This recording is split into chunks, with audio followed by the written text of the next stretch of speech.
नितिन नवीन जी को राष्ट्रीय अध्यक्ष बना दिया। पार्टी ने देखा कि भाई ये संगठन के बहुत प्रमुख एक तरह से कहेंगे कार्यकर्ता है, संगठन को बहुत अच्छी तरह से जानते हैं, संगठन को आगे बढ़ाते हैं, ये कार्यकर्ताओं को और देश के और कार्यकर्ताओं को जोड़ सकते हैं। इनके आने से पार्टी के कार्यकर्ताओं में और उत्साह बढ़ेगा, तो उन्होंने पार्टी राष्ट्रीय अध्यक्ष बना दिया। तो मेरा आग्रह आप सभी से है कि जो भी पार्टी आप लोगों से अपेक्षा रखती है उस पर आप लोग खड़े उतरें और ये डिजिटल लर्निंग का प्रोग्राम जो भी डिजिटल लर्निंग का माध्यम से आप लोगों को करना है इसको पूरी तरह से करें। समय रहे, जैसे आपका 23 जून से ये कार्यक्रम हमारा अभियान शुरू है, 23 जून से लेकर 6 जुलाई तक चलना है। इसी बीच में आपको अन्य और भी कार्यक्रम आएंगे। ये डिजिटल लर्निंग का तो प्रोग्राम अब आ गया है कि भाई पहले इसको फिजिकली होना था, बूथ पे करवाया जाना था, लेकिन वो संभव नहीं हो पा रहा था क्योंकि समय बहुत कम है। इतने समय में आपको 22 मंडलों में ये कार्यक्रम करवाना संभव नहीं था, क्योंकि हर मंडल में, जैसे हमारे यहाँ 5 मंडल हैं, अतरौलिया में 5 मंडल है, बाकी 3 विधानसभा में 4 है। फिर भी ये संभव नहीं है कि आप 10 दिन में जगह कार्यशाला लगा के या फिर जैसे प्रशिक्षण हुआ था जिले भर का मंडल का, उसमें आपका समय भी बहुत ज़्यादा, पैसा भी बहुत लगता है। तो पार्टी की भी इसकी चिंता है कि उसकी जगह अगर डिजिटल लर्निंग के तहत किया जाए, कार्यक्रम वही है, उसमें भी जो हमारे अनुभवी लोग आके आपको प्रशिक्षित करेंगे, यही करेंगे, यही चीज़ें वो भी बताएंगे। पार्टी की रीति नीति, मूल्य नीति क्या है, राष्ट्रप्रेम क्या है, लोकतंत्र क्या है, हमारी सकारात्मक पंथ निरपेक्षता को लेकर पार्टी चलती है, हमारी पंचनिष्ठा क्या है। मेन ये है कि मुख्य बात यह है कि जो भी प्रशिक्षित किया जाता है हमारी पंचनिष्ठा को लेकर किया जाता है। हमारी पार्टी की पंचनिष्ठा है, उसी पंचनिष्ठा के इर्द गिर्द हमारी पार्टी की पूरी भूमिका रहती है, उसी को मानते हुए हम आगे बढ़ते हैं। तो उसी के बारे में, पंचनिष्ठा के बारे में आपको प्रशिक्षित करना है। अब वो कार्यक्रम है, डिजिटली आपको प्रशिक्षित होना है।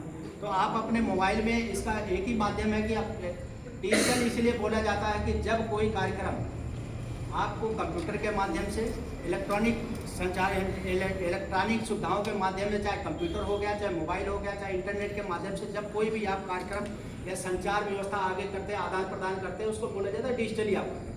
तो उसमें आपको मोबाइल के माध्यम से कर ले, चाहे लैपटॉप के, चाहे मोबाइल या चाहे कंप्यूटर के माध्यम से कर ले, तो ये डिजिटल लर्निंग का प्रोग्राम आपका होगा। तो इसीलिए नाम इसका रखा है डिजिटल लर्निंग का। और ये आपको 28 से शुरू करना है, 28 से लेकर 6 के बीच में कर देना है। इसी बीच में और भी कार्यक्रम आएंगे, वो अलग है इससे, लेकिन आज जो कार्यशाला है सिर्फ डिजिटल लर्निंग प्रोग्राम को, प्रशिक्षण को लेके है आप लोगों का। तो कितने लोगों के पास है, इसका मुख्य बिंदु ये है कि जिन लोगों के पास सरल ऐप नहीं है वो सरल ऐप अपलोड कर लें, और जिन्होंने सरल ऐप अपलोड किया, अभी तक प्रशिक्षण में भाग नहीं लिया डिजिटली, वो लोग भाग ले लें। अगर किसी के पास ऐसा है जिसके पास सरल ऐप नहीं है, डाउनलोड नहीं किया हुआ, तो अभी आदर्श राय जी है, मैं हूँ, मंडल अध्यक्ष जी है हमारे, अभी बता देंगे आप लोगों को, अपलोड करवा देंगे। एंड्रॉइड मोबाइल ये ना हो रख लो बेचारा ऐसा है, देखिए वो तो हमारी मजबूरी।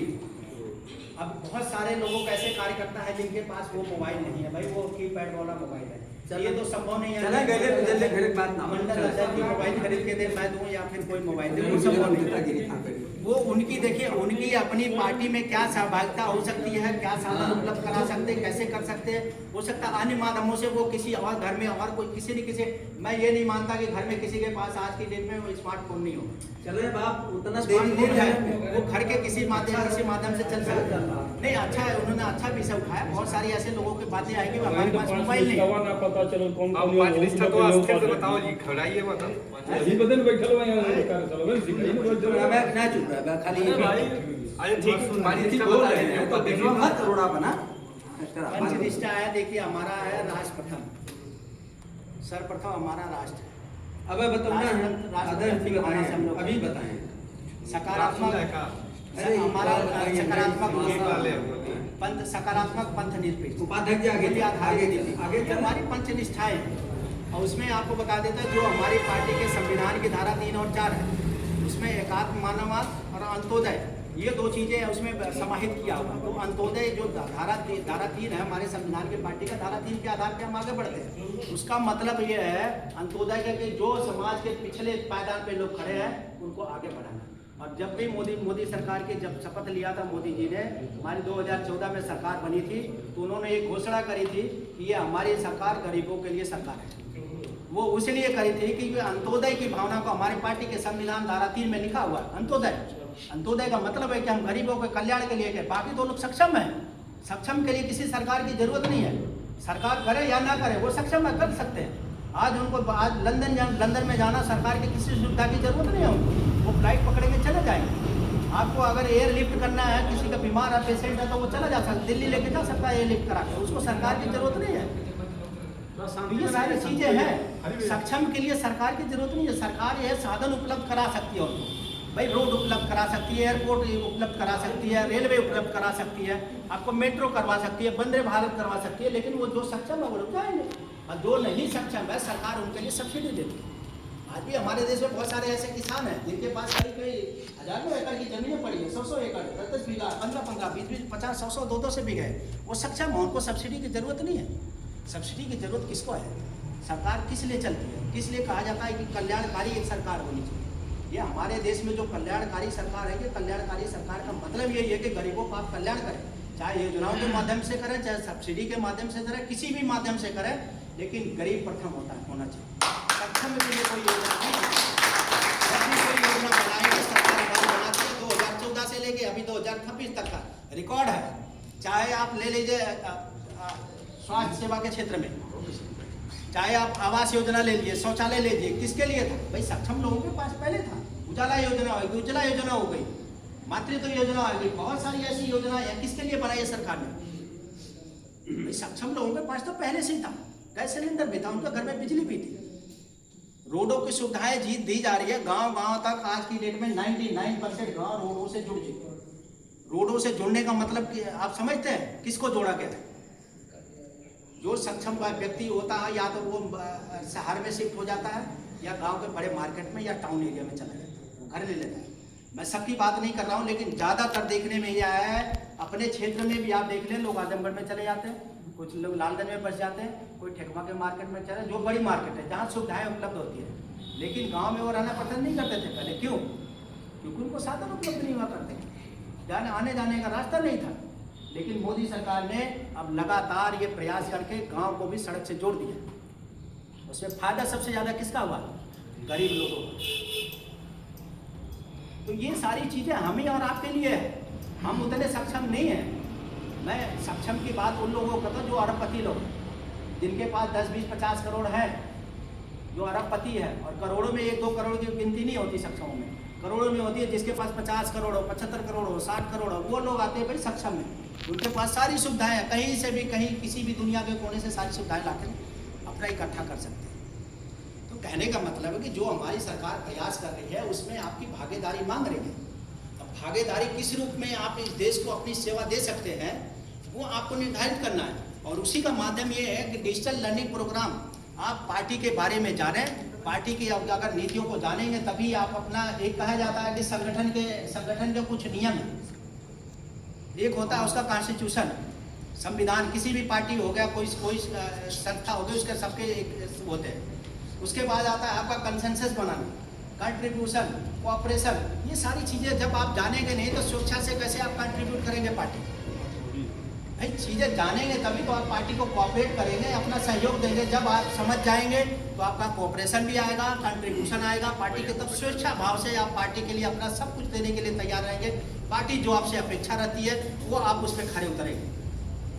तो ये सारी चीज़ें हैं, ये डिजिटल लर्निंग के माध्यम से मेरा आप सभी से आग्रह है। गर्मी भी बहुत है, मैं बहुत ज़्यादा नहीं खींचूंगा, मंडल लग रहे बहुत परेशान हो रहे हैं। तो मेरा सभी से आग्रह है कि जितने भी आपके बूथ समिति हो गए, बूथ अध्यक्ष हो गए, शक्ति केंद्र के प्रभारी हो गए, शक्ति केंद्र के जो संयोजक हो गए, सभी लोगों को डिजिटल प्लेटफॉर्म पे जाके अपना प्रशिक्षण लेना है डिजिटली। वो एक, आप जब प्रशिक्षण ले लेंगे डिजिटली तो आपको एक सर्टिफिकेट आएगी, सर्टिफिकेट आप डाउनलोड करिए, उसको आपको सोशल मीडिया पे आपको अपलोड करना है। ये सारी चीज़ें हैं कि आप बताइए, और ये सारी चीज़ें आप कार्यालय पे भी भेज सकते हैं। कार्यालय पे आप भेजें ताकि आपको पता लगे, कार्यालय भी अपलोड करें, प्रदेश कार्यालय को भेज दें, ताकि आपके बारे में पूरा डिटेल्स तो वैसे ही आ जाएगा, लेकिन सबको पता लग जाएगा कि आपने डिजिटल लर्निंग के माध्यम से प्रशिक्षण कार्य पूरा करें। पार्टी जो आपसे अपेक्षा रखती थी वो आपको खड़ा रखती। यही आप सबसे आग्रह था। आज इस कार्यशाला का मकसद भी यही था कि आप सभी लोगों को बताया जाए कि आने वाले टाइम में 28 तारीख से लेकर 6 तारीख के बीच में आपको डिजिटल लर्निंग का कोर्स जो प्रशिक्षण है वो पूरा करना है। जिनका हो गया है मंडल कार्यशाला में, जिनका हो गया उनको नहीं करना है। उन लोगों को मदद करनी है जो आपके मंडल में आते हैं, जैसे बूथ समिति के सदस्य हो गए, बूथ अध्यक्ष हो गए, शक्ति केंद्र के संयोजक हो गए, प्रभारी हो गए। इन लोगों में से जिसका भी हो गया है मंडल कार्यशाला में जिन्होंने ले लिया प्रशिक्षण, वो प्रशिक्षित हो गए हैं, उनका अब योगदान करने का समय आ गया है। वो अपने जो भी जिनका नहीं हुआ उनके लिए अपना योगदान दे, उसमें अपनी महत्वपूर्ण भूमिका निभाए। जहाँ पे भी जाते हैं आप 5-7 मंडल अध्यक्ष जी, आपसे एक आग्रह है, आपकी 18 लोगों की टीम है कार्यकारी मंडल से, आप 18 लोगों को लगाइए और इन लोगों को कुछ ज़्यादा नहीं, कुछ जिम्मेदारी दे दीजिए। भाई आपको इतने बूथ अध्यक्षों को आपकी जिम्मेदारी है, आप इतने बूथ अध्यक्षों को अटेंड करिए, उनका डिजिटल नहीं करवाइए, बूथ अध्यक्ष हो गए, सबके काम बांटा जाएगा। हाँ, ये कार्य आप बांट देंगे तो बहुत आसानी से हो जाएगा। वरना क्या है कि सभी लोग एक साथ ही लगेंगे, एक के पास पता लगा कि एक ही बूथ अध्यक्ष के पास 5 लोग पहुँचे, तो उसका कोई मतलब नहीं। आप 5 लोग, कोई 25, आप 5 लोग 5 लोगों के पास पहुँच सकते, एक आदमी के पहुँचे। तो मेरा आप सभी से आग्रह है, मंडल अध्यक्ष जी से विशेष आग्रह है कि आप इस तरह से कार्य का बंटवारा कर दें, ताकि आसानी से जो 28 तारीख से लेकर 6 तारीख के बीच में होना ये कार्यक्रम ये पूर्ण करना 100% डिजिटली 100% होना है। हर किसी को उसमें छूटेगा कोई नहीं, अदरवाइज जो छूटेगा वो कार्यालय से फोन आ जाएगा, वो प्रदेश कार्यालय से आएगा, प्रदेश कार्यालय जिला कार्यालय करेगा, जिला कार्यालय आप लोगों के पास फोन करेगा। तो मेरा आप सभी से आग्रह है कि ये डिजिटल लर्निंग का प्रशिक्षण आप लोग सभी लोग ले लें। आप लोग इतनी गर्मी में आए, आप सभी लोगों का इस कार्यशाला के माध्यम से जो कुछ भी आज हमने बताया वो पार्टी के हित के लिए है, देश के हित के लिए है, सरकार के हित के लिए है, क्योंकि इस सरकार का इस देश के लिए रहना बहुत जरूरी है। ना सिर्फ यूपी में बल्कि पूरे देश में मोदी सरकार को भी रहना बहुत जरूरी है, क्योंकि राष्ट्र का, हमारे देश का एक ही नारा है और एक ही लक्ष्य है। हमने जो तय किया हुआ, मोदी जी ने जो तय किया है, विकसित भारत 2047, और उसमें जब तक जन भागीदारी नहीं होगी, हम सबकी भागीदारी नहीं होगी, वो सपना पूरा नहीं होगा। और वो सपना जब पूरा होगा तो हमारे जीवन में, आपके जीवन में आमूल परिवर्तन होगा। तो इसीलिए मेरा आप सभी से आग्रह है, जो जहाँ है, जैसे है, जिस रूप में है, आप पार्टी के लिए, सरकार के लिए, इस देश के लिए अपना पूर्ण योगदान दें। आप लोग आए, आप लोगों का बहुत बहुत आभार, बहुत बहुत धन्यवाद।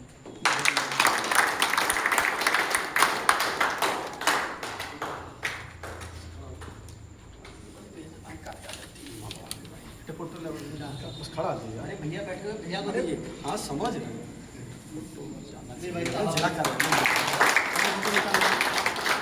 कैमरा से ले लीजिए। ठीक है, भैया शेर दहला जी तेरे पास ना आप तुम बढ़िया। भाई 25% लोग कख गगना जानते हैं देश में। एक चौथाई